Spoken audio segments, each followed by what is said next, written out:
Bom dia, estamos aqui mais um dia no nosso canal Aprendendo com Jesus e, se Deus quiser, será um capítulo de muitas reflexões. Hoje nós vamos estudar aqui o capítulo de número 44, Gênesis 44, onde nós vamos falar aqui um pouquinho da história, onde José faz um teste final com seus irmãos e ele coloca a taça na bagagem do irmão propositalmente para que ele sinta ali verdadeiramente, né? Ele sinta o quão seus irmãos realmente estavam transformados. Então nós vamos ver aqui que do versículo 1 ao 3, e eu encorajo que todos leiam depois, tá? Porque isso é muito importante para todos.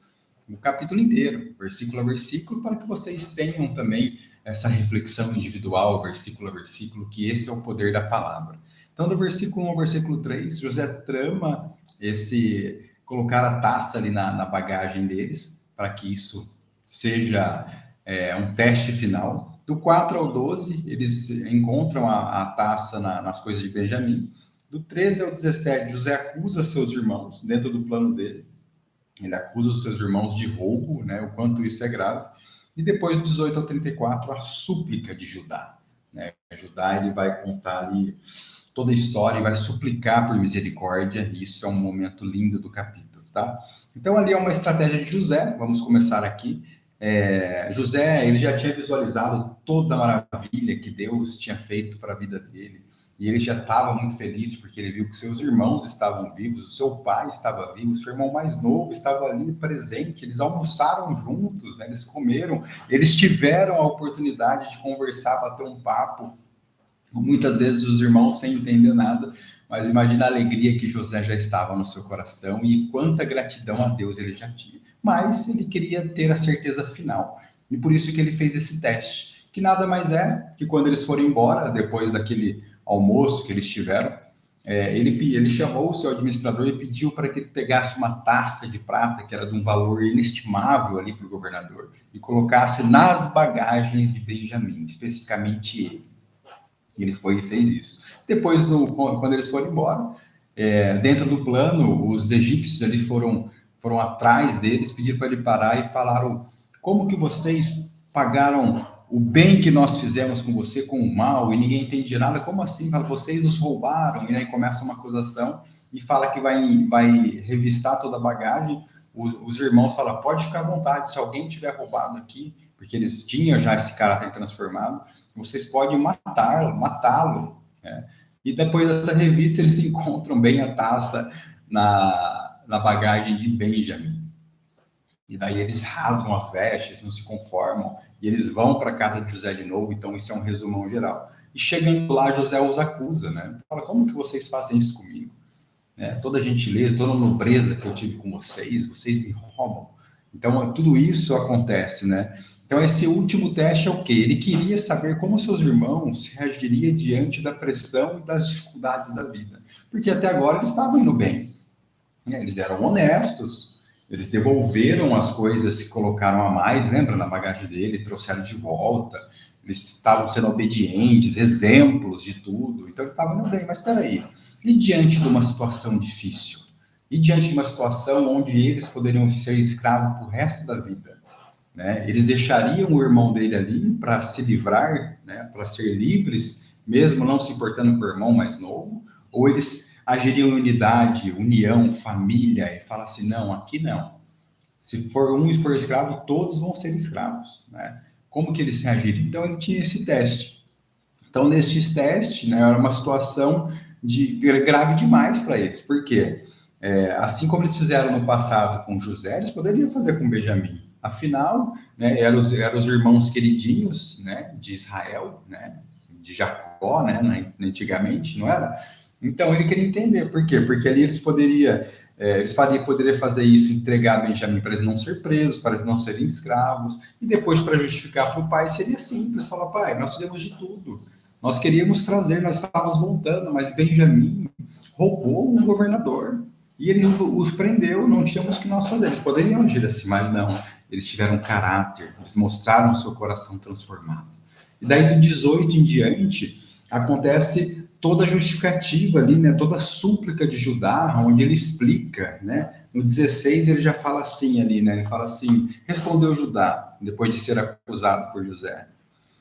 O que diremos ao meu senhor? O que podemos falar? Como podemos provar nossa inocência? Deus trouxe à luz a culpa dos seus servos. Agora somos escravos do meu senhor, como também aquele que foi encontrado com a taça. Então somos escravos do Senhor. Então ali é unidade. Então ele fala, agora somos escravos. Ele não falou assim, sim, nós entendemos, agora ele vai ser escravo do Senhor, porque ele roubou, né? Então, assim, eles somos escravos do Senhor. Então ali já mostra um caráter transformado. Então isso é maravilhoso. E no 18 ele já fala assim, então Judá dirigiu-se a ele dizendo, por favor, meu senhor, permita-me dizer-te uma palavra. Não se acenda a tua ira contra o seu servo, embora sejas igual ao próprio faraó. Meu senhor perguntou a este seu servo se ainda tínhamos pai e algum outro irmão, e nós respondemos, temos um pai já idoso, cujo filho caçula nasceu-lhe em sua velhice. O irmão deste já morreu, e ele é o único filho da mesma mãe que restou, e o seu pai o ama muito. Olha que maravilhoso. Judá se justificando ali. Então imagina José ouvindo aquilo e falando, nossa, esses homens estão transformados. Ele falou de mim, né? Eles não sabiam que José era José, né?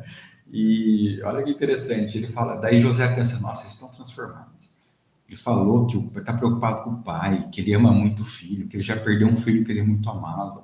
E daí, ali naquele momento, Judá, ele fala, viu? Me coloque no lugar dele. Liberte o meu irmão, senão meu pai vai morrer, teremos que sepultá-lo, porque ele ama muito. Então vamos fazer assim, libere meu irmão caçula e fique comigo. Então ele está cumprindo a promessa que ele fez com o pai lá atrás, né? Lembra lá no capítulo anterior, quando ele fala assim, eu me comprometo, estava até procurando aqui, ó, eu me comprometo pessoalmente pela segurança dele. Podes me considerar responsável por ele. Ele falou isso com o pai, então ele estava com caráter ali e cumprindo. Eu me responsabilizo por Benjamim, ele falou para Israel, o pai dele. E nesse momento, o que ele fez? Ele falou, fique comigo e libere meu irmão. Por favor, meu senhor. Então ali, José já visualizou, né, um caráter totalmente transformado dos irmãos, né? Então percebemos que a atitude daqueles homens tinham realmente mudado. 3 pontos de destaque. Primeiro, a reação de angústia, lealdade e amor que eles tiveram para Benjamim e Israel. Então, assim, eles tinham uma angústia no coração. Eles estavam transformados, porque Deus age assim na vida. Então, imagina, eles conviveram com isso com 20 anos. Estavam convivendo, que por conta da atitude deles de ódio, eles poderiam ter matado. Eles achavam que o irmão deles estava morto. E eles não queriam que isso se repetisse, entende? Então, a reação de angústia, lealdade e amor para com Benjamim e Israel. Número 2, a franqueza de Judá ao mostrar que não tinha como se justificar diante do fato. E por isso ele demonstra humilhação e apela por misericórdia. Tem misericórdia de nós. É isso que ele está pedindo. Né? E ele se coloca no lugar. Número 3, a constância em todos se oferecerem a se tornarem escravos demonstrou a unidade em assumir a responsabilidade. Antigamente, no coração deles, não existia isso. Então, José já começa ali a entender, falar, é isso, esses homens estão transformados. Eles estão transformados, é isso que eu queria saber. Então, eles não estão entregando o meu irmão mais novo com facilidade. Eles querem levar de volta. Ali existe um amor, existe uma lealdade. Antigamente não tinha, existia só ódio e inveja. Então, ali foi constatado que ele queria saber. Então, o que nós aprendemos aqui, né? Que depois eu falo de novo, né? Eu encorajo que vocês leiam, né? Lá do versículo 32, no finalzinho, ele fala assim, olha o que ele fala para José, né? Que é onde ele vê o coração transformado. Ele fala assim, governador, além disso, o seu servo aqui garantiu a segurança do jovem a seu pai, dizendo-lhe, se eu não o trouxer de volta, suportarei esta culpa diante de ti pelo resto da minha vida. Por isso agora te peço, por favor, Deixa o teu servo ficar como escravo do meu senhor no lugar do jovem e permita que ele volte com seus irmãos. Como poderei eu voltar ao meu pai sem levar o jovem comigo?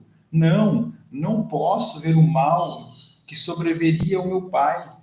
Então você vê o amor que ele está ali, a compaixão, a misericórdia que ele pede. Então isso é o poder da transformação de Deus em nossas vidas. Tá? Então a reflexão deste capítulo é isso. Como que Deus nos transforma.